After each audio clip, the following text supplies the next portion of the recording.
ایک دن میں نے بھی بابا جی سے پوچھا تھا، میں نے کہا لوگ میلاد مناتے ہیں، چراغاں کرتے ہیں، یہ فرض تھوڑی ہے؟ نماز پڑھنا فرض ہے، حج کرنا فرض ہے، زکوٰۃ ادا کرنا فرض ہے، روزہ رکھنا فرض ہے، یہ تو فرض نہیں ہے۔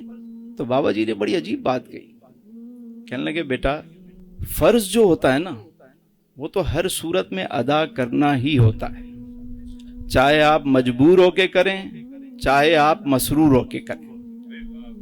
بھئی زکوٰۃ دینی ہے، فرض ہے آپ پہ، صاحب نصاب ہے تو دینی پڑے گی، چاہے وہ مسرور ہو کے دے یا مجبور ہو کے دے۔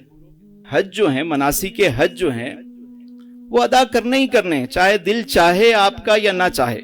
کبھی کبھی دل نہیں چاہ رہا ہوتا کہ اس ٹائم اٹھ کے جائیں، مینا جائیں، مزدلفہ جائیں، جا کے نہیں، ابھی اسی اوقات میں کرنا ہے، تمہارا دل چاہے یا نہ چاہے اسی ٹائم ہی کرنا پڑے گا، چاہے مسرور ہو کے کرو چاہے مجبور ہو کے کرو۔ اللہ نے جو فرائض رکھے ہیں وہ سب پر لازم ہے، یہ عبادت ہے۔ اور جہاں بات محبت کی آئی نا، عشق کی آئی، تو اسے فرض قرار نہیں دیا۔ بھائی مناسک حج لازم ہے حج کے لیے، لیکن مدینہ جانا یہ لازم نہیں ہے، حج میں شامل نہیں ہے۔ مناسک حج تو سارے مکے میں ادا ہو جاتے ہیں، مدینہ شریف کوئی نہ جائے تو کیا حج نہیں ہوگا؟ ہو جائے گا نا۔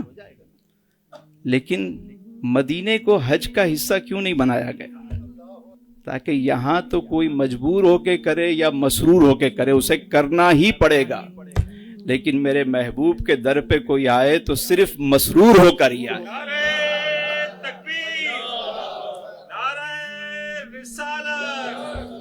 وہاں کوئی سختی نہیں ہے، کوئی سختی نہیں۔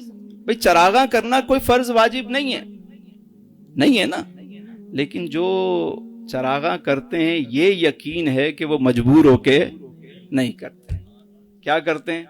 مسرور ہو کے کرتے۔ درود پاک کو اللہ نے فرض نہیں کیا، لیکن فضیلت اتنی بتا دی کہ میں بھی درود بھیجتا ہوں، میرے ملائکہ بھی درود بھیجتے ہیں، ایمان والو تم بھی بھیجو، لیکن فرض قرار نہیں دیا۔ کیوں؟ کیونکہ درود کی توفیق ہر ایک کو رب نہیں دیتا، صرف درود کی توفیق رب تعالیٰ اسے عطا فرماتا ہے جسے وہ پسند کرتا ہے۔ اسی طرح عشق کی توفیق بھی اللہ سب کو نہیں دیتا، صرف اسی کو دیتا ہے جسے وہ پسند کرتا ہے۔